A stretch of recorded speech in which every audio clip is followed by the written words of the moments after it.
All right, y'all, Calisthenics 15 Challenge, day 3, and today is an exciting day because we are going to be doing some skill work. So take a deep breath. We're going to be going a little slower this time compared to the last few days. Going to be doing a little more explanation, a little bit more rest in between the exercises. We really want to focus on form here. And again, like I said in the beginning, it doesn't matter if you're a complete beginner or an advanced athlete. If you are this close to achieving a handstand or you can barely do a push-up, I'm going to show you a whole series of progressions to help you get to 3 different calisthenics skills. So the first one's going to be handstand, then we're going to go into L-sits, and then we're going to talk about pistol squats. So I'm going to alternate between the different body areas as with the last few days, but I'll make it very clear which exercises correspond to which skill. So, starting with the handstand. I'm a big believer in off-the-wall exercises, so one of my favorites for learning the handstand is going to be the pike push-up. And you're gonna start to notice that you're gonna see a lot of the same exercises. I don't have this whole slate of 50 to 100 different exercises that I do. I like to keep it very simple and easy to remember. So if you start to see things repeat over and over again, that's a good thing. So pike push-up, this is a more advanced version of the pike push-up, I'd say. If you want to make it a little easier, just move those feet away from hands and you can do this. If a pike is too hard, you can just start with standard push-ups, or if you can't do a push-up even, you can just do these high planks and then slowly get comfortable walking your feet closer to hands over time. Now, there's a difference between a static hold in a position like this and then doing a push-up. This is going to build pressing strength so that you can eventually do the different entry methods. So another really good exercise for training the handstand is the crow pose. And it's not really about the strength or the balance. It's really just about getting comfortable putting weight on your hands. So you can start with these rocking crow poses and then work up to a point where you can hold it for a few seconds and then come back, and then eventually you'll be able to just do a static hold and even kind of play with learning how to rebalance from your wrists and your elbows like that. So 2 great exercises for training the handstand: high pikes or pike push-ups, and then crow pose. So why am I teaching you this? With the pike push-up, this is one of my favorite entry methods for the handstand, and it does take, having your feet pretty close to hands to do this, but you're going to get into that high pike position, lean forward, come down, and you're going to feel those feet come off the ground, and then press into that handstand. We didn't get all the way up there, so let's try that one more time.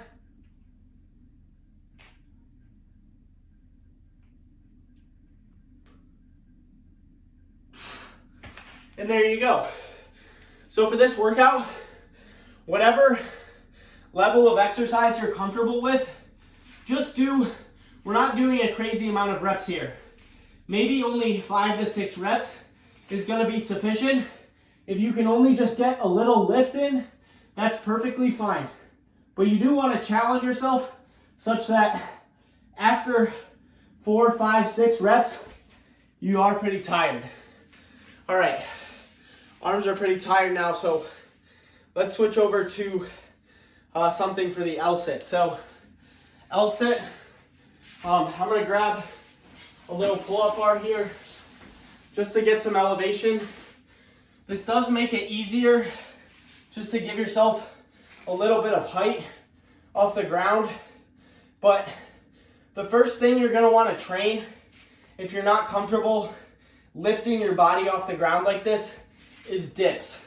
So you can use 2 chairs or 2 elevated surfaces to do that. And you're just gonna build up that dip strength. And then the second component of the L-sit is core compression. So you can train it through these seated leg lifts like this. Just start with 1 leg at a time. This is probably the most basic version of the exercise. And then slowly progress to doing 2. And then from there, you can get that elevation. Use your hands to hold you up above the ground. And then do the same thing again. 1 leg at a time. And then 2. Just start with a couple seconds. And then eventually you'll be able to get to the point where you can hold it for 5 to 10 seconds. And that's pretty much an L-sit. The L-sit's probably one of the more basic. So if you want to start with that, I'd highly recommend learning the L-sit first. And again, you can do it straight off the ground, but if you're someone with like a long torso and short arms, it's gonna be hard to get. I got a little bit of separation here, but it is hard to get that height above the ground. So, all right. One last thing with the L-sits. You've seen this exercise several times by now, but one other great exercise for building core compression is these V-ups here. So let's just try to get in 10 to 12 right here as part of this workout. It's gonna train your core obviously, but more specifically the lower part of your abdomen where your torso meets your legs, almost in that hip flexor region. All right, you should start feeling it in your abs by now. Let's go back and start doing some more handstand work. So one other thing you can do if you don't really care about the pressing strength is start in that high plank position, get comfortable with this. As you start walking those feet over time, you're gonna get to the point where you can't really go any further, either due to flexibility or your feet are literally on top of your hands. At that point, you wanna get an elevated surface. It doesn't have to be this high, it can be like a little step stool. And this is gonna allow you to keep getting more and more upside down. So from here, you can kind of walk your hands closer to that elevated surface. And then over time, you can practice going 1 leg up and then 2, or just getting a little kick in there, little hop. And then eventually, shoulders are pretty tired already. You'll be able to kick up and hold that for a few seconds. So those are your core 3 handstand exercises. And like I said, everybody should be able, even the most basic of basic beginners can do this high pike position. And if the high pike is too hard, just go to the knees. And that's where you start. Every exercise can be modified to make it easier. So, what else?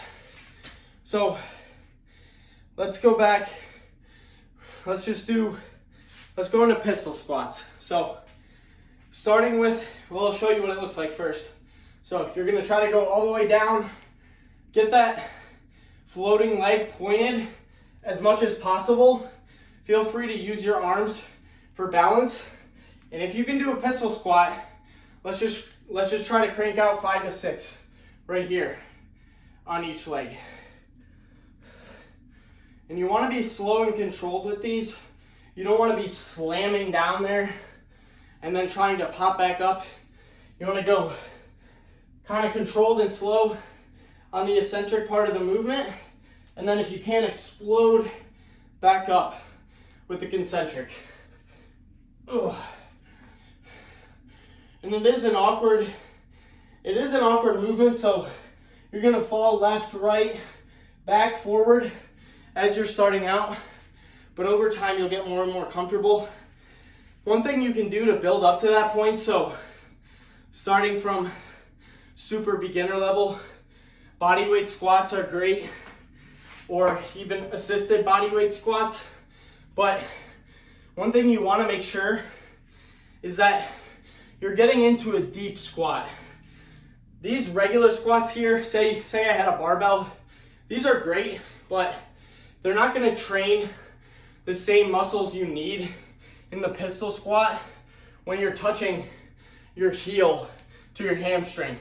Coming out of this position is a lot different than coming out of this. So whatever it takes for you to be able to do that, whether that's an assisted bodyweight squat, a regular bodyweight squat, or some other variation, do that and make sure you're getting all the way down there. Now from that point,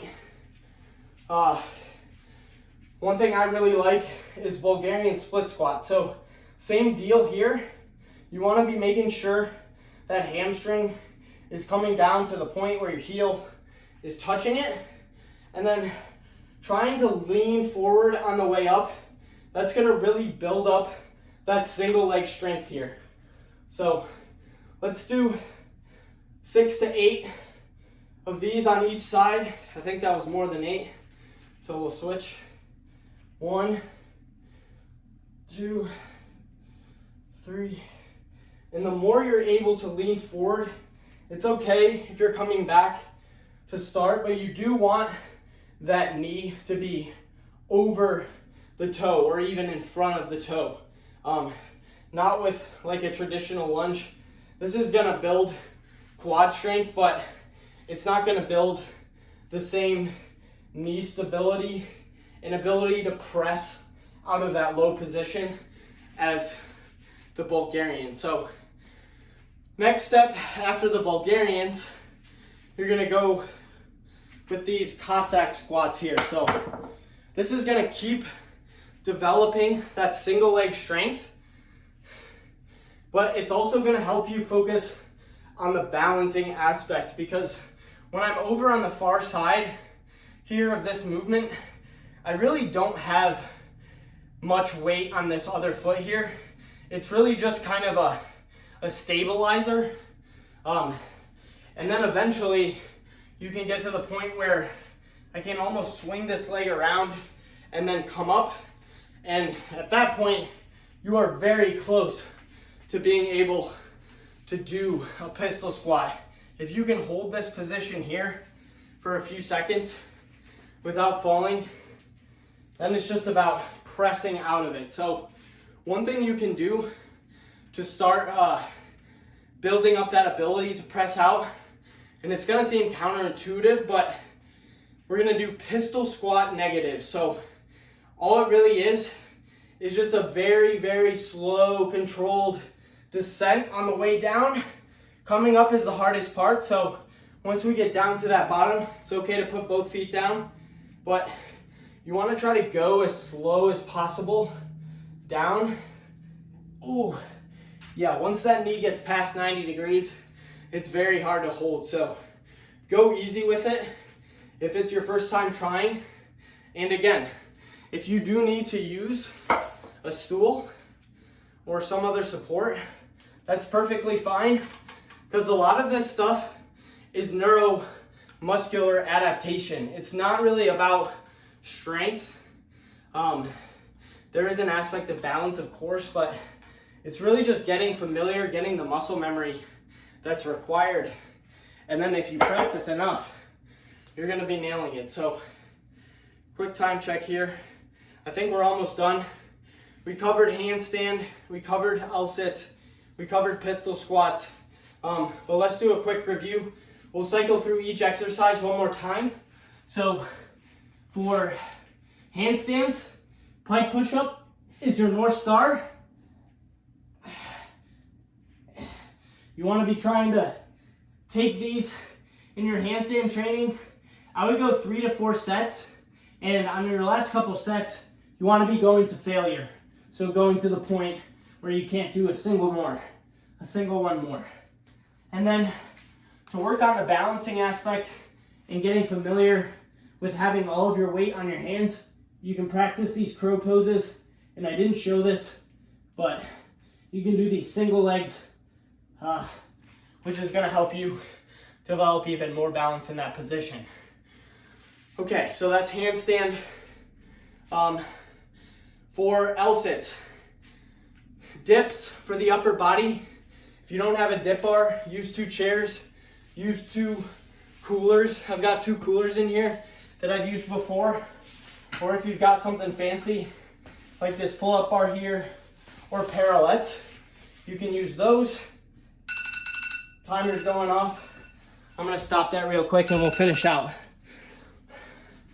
Just another couple minutes, folks. We're gonna go through these exercises one more time. So, L-sit, that's what it looks like.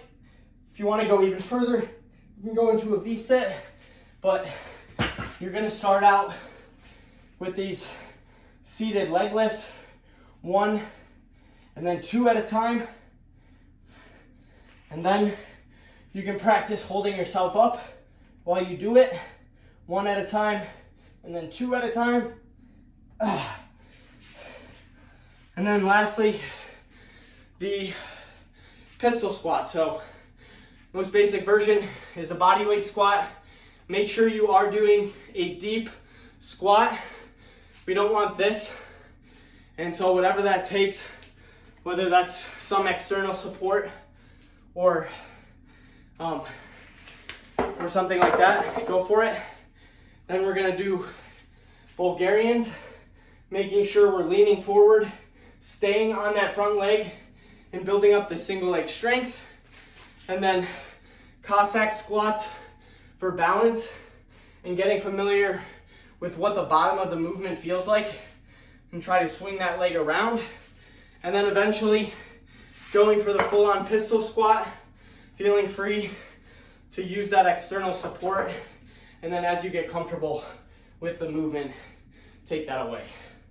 So those are your 3 calisthenics skills. As you notice, really not that many exercises involved, but these are the exact exercises I used to achieve all these skills and more. So don't doubt them, stick with them, be consistent, and you'll be a calisthenics master very soon. Thanks for sticking with me. We'll see you tomorrow.